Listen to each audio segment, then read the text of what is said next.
Okay, good day. In this video, we will try to explain to you kung paano ba gumagana yung ating revert process. Ano ang mga firmware na supported, ano ang firmware na pwedeng i-revert. Okay? So, technically, lahat naman ng PS4 na FAT and certain models of Slim and certain models of Pro, pwedeng i-revert. Okay? So, merong nagmamatter kasi yan dun sa isang IC, yung Syscon na nasa loob ng console natin kung it is a revertible console. Pero bukod doon, isang importanteng bagay is yung the software version itself. Possible ba or would it make sense na mag-revert? And what is a revert actually? So ang revert, explain ko lang, no? Si PS4 kasi, syempre meron tayong mga system version, yung mga system firmware version, yung mga 12.50, 52, 9.0, 9.6. So yan yung mga version na tinatawag natin. Firmware version na tinatawag. Okay? So si PS4 at any given time meron siyang isang version, meron siyang dalawang firmware version sa kanyang system. So isang active, isang inactive. So parang letter A and letter B. So for example, si PS4 mo, nilalaro mo siya ngayon, nasa 9.0 ka, nasa 11 or nasa 11.5, nilaro mo siya, then may lumabas na update na bago.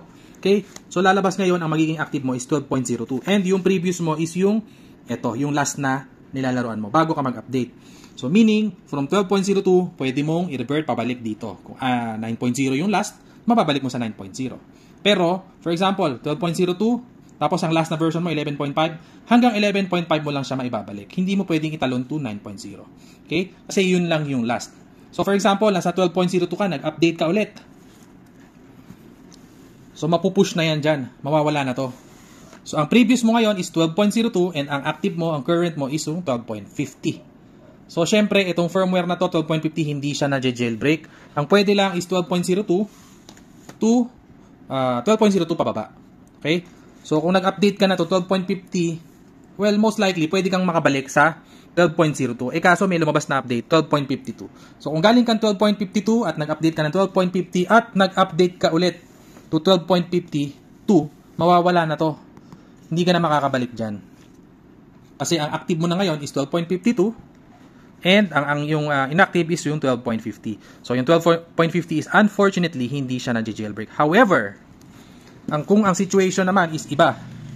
For example, naglalaro ka lang before, matagal mo nang in-stock yung PS4 mo, nasa 9.0 or nasa 11 ka before.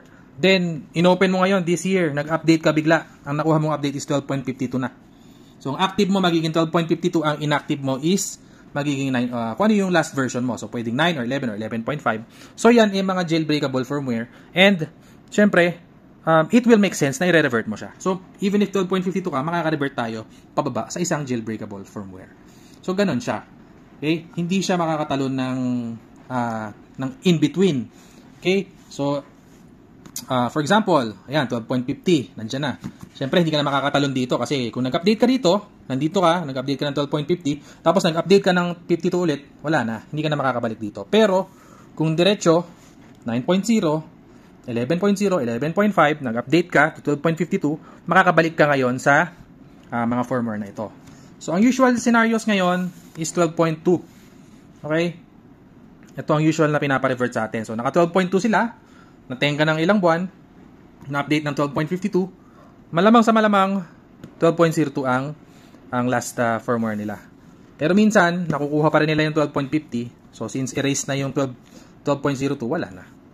Right? So, ang options lang for that sa ngayon, since wala pang jailbreak for 50 and 52, is change board kayo or yun nga, magde-trade in kayo ng inyong unit. Okay? So, meron pang other methods for downgrade. Meron tayong mga hardware downgrade, yung pinapalitan yung APU, Syscon, and yung NOR, pinapalitan from ibang unit na donor. So, pero syempre, that is a very difficult process. So, isa lang ang gumagawa na alam natin yan.